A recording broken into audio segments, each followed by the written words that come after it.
Okay, I want to talk about that mental hole that we find ourselves in from time to time. That kind of mental funk, that mental fog. Let me paint a picture for you because I think this is a really common experience for a lot of us. Something happens. Something that makes you angry, something that makes you sad, something that makes you feel insecure. Maybe you've learned about something that's happening in the future that has now made you anxious, or you're just thinking about a hypothetical thing in the future that's making you anxious. And you find yourself up late at night worrying about it, ruminating about it. When you finally do get to sleep, you dream about it. And then when you wake up the next day, it almost feels like you wake up in this fog, this kind of like emotional hangover. It's still lingering in the air, it's still weighing on you. And it's hard to even put the words to what it is that you're feeling, but it feels like there is just something clouding your entire experience of the day. And that is what I like to refer to as the mental hole, because we get stuck in it. And if you don't do anything to fix it, it can be the thing that sets the tone for your entire day. And it can be really disruptive. And I think sometimes it's really hard to work through that and actually enjoy the day and be the productive human being that you want to be when you're dealing with that kind of emotion. And it can come from so many different sources, which is why I'm saying that I'm pretty sure this is probably something all of you have experienced at some point or another, because there's so many little things that can trigger this kind of like fog through the following day, right? Maybe you got in a fight with your partner. Maybe you got some critique at work that didn't make you feel particularly good. Maybe you had to have a really hard conversation. Maybe you have been told that you're going to have to give a presentation in a couple of weeks, right? Maybe there's just some sort of life event, some sort of common life event that has set you off and has clouded your entire experience. So what I want to do is I want to walk through with you some questions that you can ask yourself when you're in this headspace to help get out of it and help it not consume your entire day. And these are questions that I ask myself when I'm in this kind of hole, right?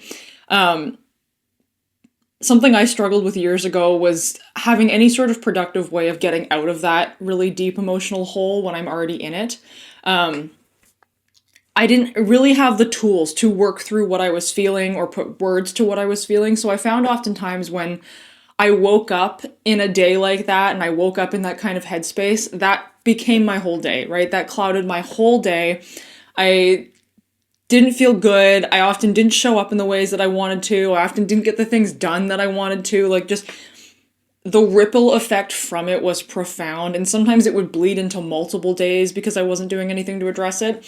And so I don't like that. I'm sure you don't like that, right? I'm sure sitting in an uncomfortable feeling and letting it fuck up your day is not a good feeling. And so years ago, I really wanted to try and be intentional about what I can do to get out of that as quickly as possible.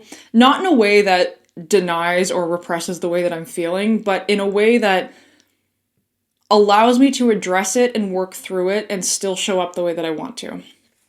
And the way that I did that is by asking myself these questions. So I'm going to walk through them with you, and if you want to pause this throughout and maybe write down the questions, maybe voice note them into your phone, keep these questions on you, because the next time you find yourself in the same headspace, you can go ahead and do the same thing. And it's actually a pretty simple exercise just to make you stop and think about what's going on. The first question that I want you to ask is, what's the worst that can happen? And really, really like think about it and figure out all the details. Whatever it is that you are angry about or anxious about or worried about or sad about, what is the worst possible outcome of that scenario? Let's say, for example, you had a really difficult conversation with someone. What's the worst outcome of that? Is it the relationship falling apart? Is it you guys having a subsequent fight? Is it them not understanding you? Maybe you got some critique at work that didn't make you feel particularly good. Is the worst case scenario you losing your job? Like, what is the worst outcome? And the reason I want you to do this is not to scare you. The reason I want you to do this is because when you don't have a concrete answer as to what the worst case scenario is, your brain is just going to start catastrophizing and is just going to make you feel more and more anxious, anticipating something really bad. But I find being able to actually break down what exactly that worst case scenario is and then addressing what you would do in that situation starts to settle some of that anxiety. Because when you are able to address and think about, okay, if this happened, this is what I would do, this is how I would react, and things would be okay because of this and this,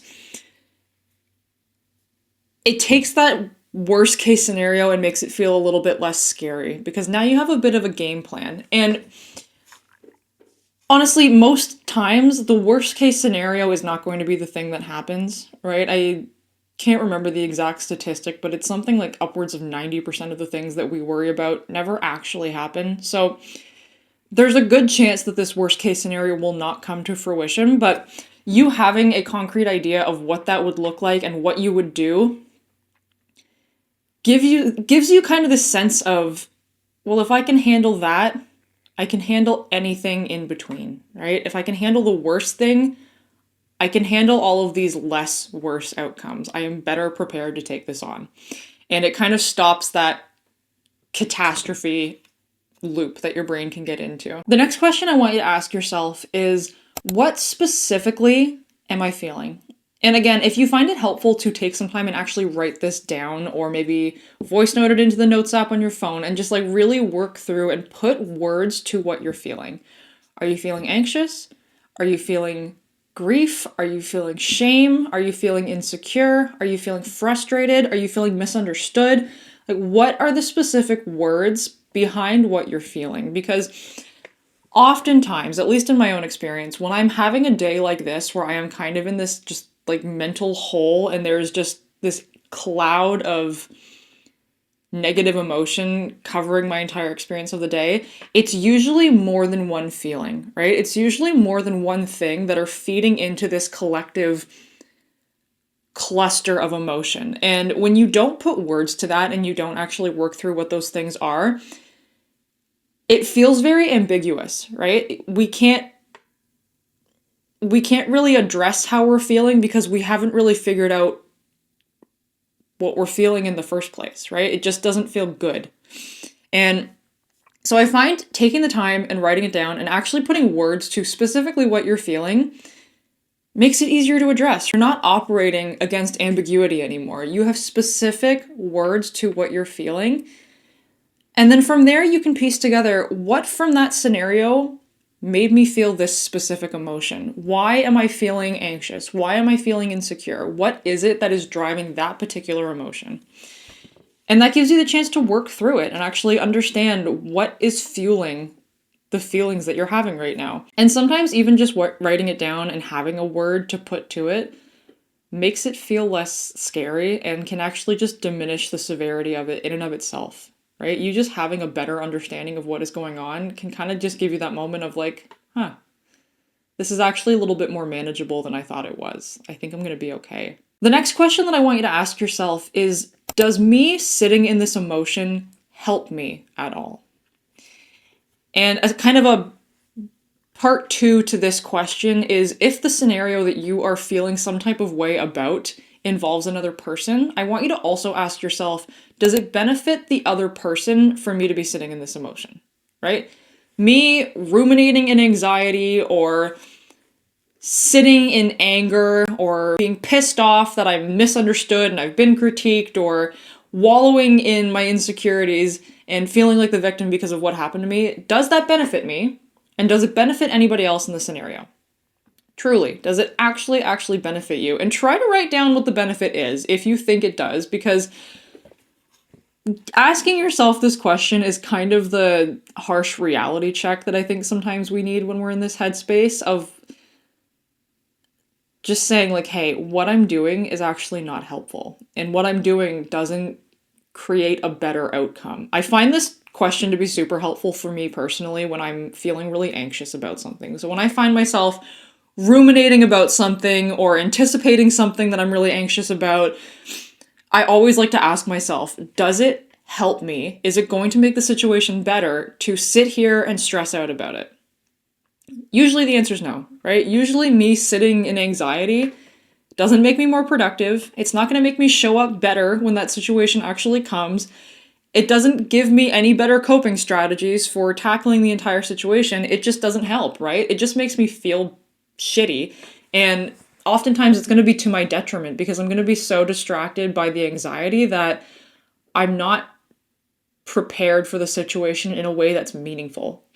So this question can be a little bit of a hard pill to swallow, but I think it's a necessary one sometimes because it just gives you that reframe of this is not helpful. This is not going to get me where I want to go. And for me, and I hope for a lot of you guys that you find this to be helpful because like I've said so many times on this podcast, we don't want to feel shitty emotions, right? We don't want to be in this hole. We don't want to be in this funk. We don't like feeling these massive amounts of discomfort. So when you're able to say to yourself, hey, me sitting in this is not the route to ending it, right? Me putting an end to this discomfort is not going to happen by me just sitting here and stewing in this. So the previous two questions we talked about can be a really good segue into this last one, which is what would help this situation in a meaningful way? What can you actually do to make this situation better? What can you do to take care of yourself today? What can you do to maybe prepare yourself for what's coming up if it's something that you're anticipating? Is there some sort of damage control that maybe you need to do if you've had a really hard conversation with someone? Do you need to follow up with them, right? Do you need to apologize for something that you've said? If you've received critique from work, do you need to fix the way that you're showing up in some sort of way? What can you learn from the critique you've gotten? What are the steps that you can take in order to actually have a meaningful impact on this situation? And sometimes it'll be big, and sometimes it will just be caring for yourself in the moment. There have been so many times where I have been in that kind of mental hole and I've asked myself all of these questions and I get to the end and really the most important thing that I can do in order to make a meaningful impact in that situation is just taking care of my own mental and physical health in the moment, right? So that I can show up better in the future. And this may look like moving your body at some point throughout the day, or prioritizing good nutrition that day, or maybe sitting down and listening to a meditation, or something that I actually find really helpful is when I'm sitting in really negative emotions and trying to work through something really hard, I actually really enjoy putting on a podcast that talks about a similar topic. I find for me, learning information about the experiences I'm having and the emotions I'm feeling makes me feel much more equipped and creates this sense of I'm not alone, right? It's not just me. If it's being discussed in somebody else's context and there's research to support it and there's evidence to show that this is a common experience, I'm not alone on this island, right? I'm not alone in this hole. I'm not alone in this funk. And if other people can tackle it and manage it and do something productive with it, so can I. That's often a tool that I turn to when I'm in that state. And that is often one of the first things that I will decide to tackle when I'm asking myself, what can I do to impact this in a meaningful way? So those are the questions I want you to ask yourself. And this is not to discredit the fact that whatever it is that is weighing you down, whatever it is that got you in that hole in the first place, is hard, right? Sometimes life is hard. Sometimes we run into some circumstances that are really going to challenge us and are really going to push your psyche and push your character and test what you think you're capable of. And asking yourself these questions is not going to make that go away. It's not going to make the terrible situation suddenly disappear into thin air. But what it does do is it allows you to not get sucked into the abyss of your emotions about it. It allows you to clear away some of the fog, climb out of that hole, and actually look at your surroundings and take productive steps to take care of yourself in that situation and show up in a way that feels good to you, right? Because one of the things where I think we go wrong in these situations is we get so weighed down by our emotions that we show up worse as a result of it and cause a situation where you're weighed down by something already, you show up terribly because of it, and then the feelings you have about you showing up in a way that you don't like compiles onto the emotions that you're already feeling. And then it starts to snowball, right? So then you feel worse, and then you show up worse, and then it happens again. And that fog can get so thick, right? That hole can get so deep. It can happen so fast if you're not taking any active steps to try and address it. And so I find these questions to be a really helpful reframe to just kind of stop that mental spiral in its tracks and say, hey, I have the ability to do something about this. Okay? Thank you for tuning in, and I'll catch you next time.